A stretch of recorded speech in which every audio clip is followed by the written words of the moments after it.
So how much do you need to save if you're hoping to spend about $10,000 a month in retirement? In today's video, I'm going to take you inside of the tent and show you how financial advisors think about questions like this.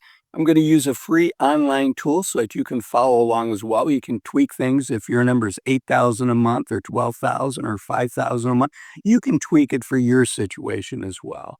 The free online tool is called Honest Math, and it's got basically 4 sections. It's super high level. I do not suggest that you use this tool to make the decision whether you retire or not, but it's a decent tool to give you a high level uh, idea of whether you're getting close, what the ballpark number is. So let's jump in. One of the 4 sections is personal information, where you just put in, instead of the name, I'm just putting in this couple 67 years old. They're married.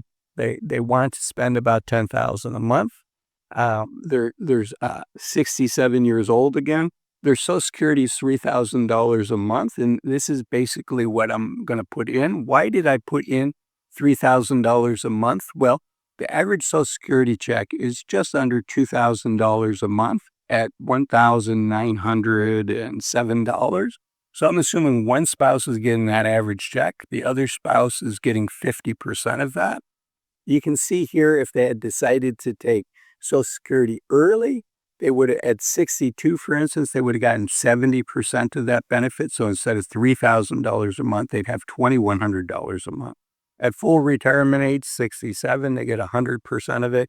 And then if they had waited until they were 70, they would have gotten almost 25% more, or $3,750 a month. Okay, so that was the first section in Honest Math. The next section is what the portfolio balance is.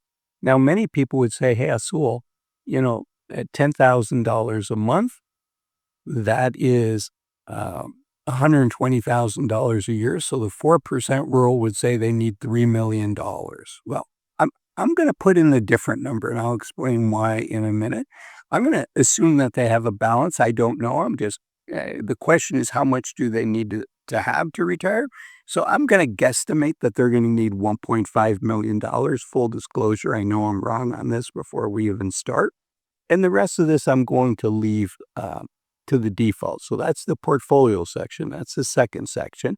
The third section is their expenses. And all I'm going to do is put in $10,000 a month. Importantly, I want you to read the fine print under retirement living expenses. Monthly living expenses in retirement, ignoring taxes, we'll add the taxes in for you. And below here is the taxes. I leave all of this at the default. None of this is financial advice. You have to know what your situation is. And then under settings, I just leave everything the default. Honest Math is assuming stocks are going to return 8% a year. Bonds are going to return 4.5% a year.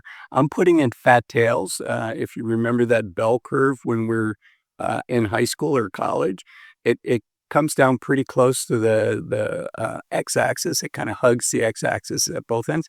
The stock market returns tend to either do better than anticipated or worse.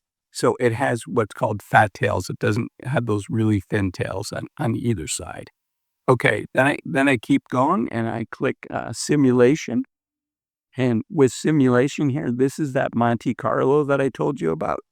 And the Monte Carlo simulation, they ran 10,000 simulations, really looking at stock returns and randomizing stock returns. And the top of that light blue graph those are the people that got lucky. They got a good sequence of returns, particularly early in retirement. The people at the bottom, they were the unlucky ones.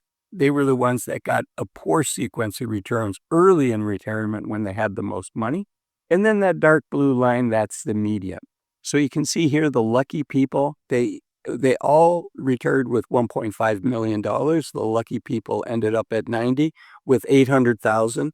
The unlucky people ended up running out of money at about 80, a little over 81 years old, and the median person ran out of money at 86 years old. So there's not a lot of people that would be comfortable with this. I do know some people that would say, a median person made it to 86. That's good enough for me.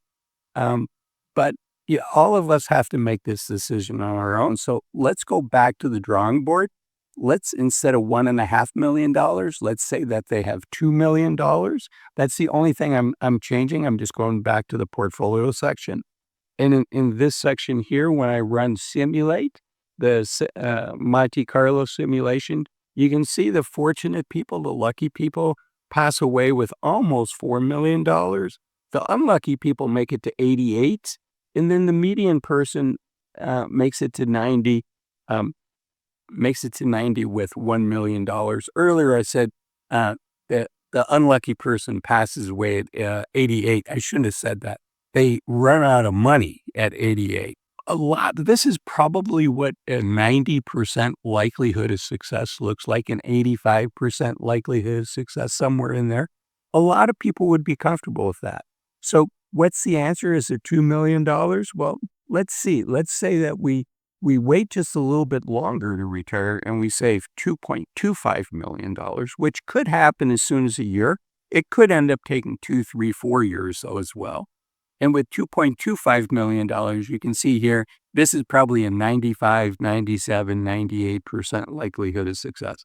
The lucky people pass away with almost a little over $5 million. The unlucky people make it to 90 and they still have a little bit of money left. And the median person passes away with about the same amount of money that they retired. So the question is it worth working an extra 1 to 3 years in order to get that additional security to go from a 90% likelihood of success to a 97 or 98% likelihood of success? That's a question that we each have to ask ourselves, whether we want to do the trade-off. Again, I wouldn't use a high-level tool like this. I would encourage you to work with a financial advisor that's a fiduciary to you.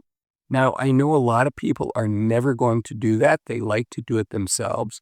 If you are going to do it yourself, I encourage you to not build your own Excel spreadsheet, not use Google Sheets, but use software that's designed for people like us when we're looking at retirement and doing the calculation. So it'll help you from forgetting things that might be important.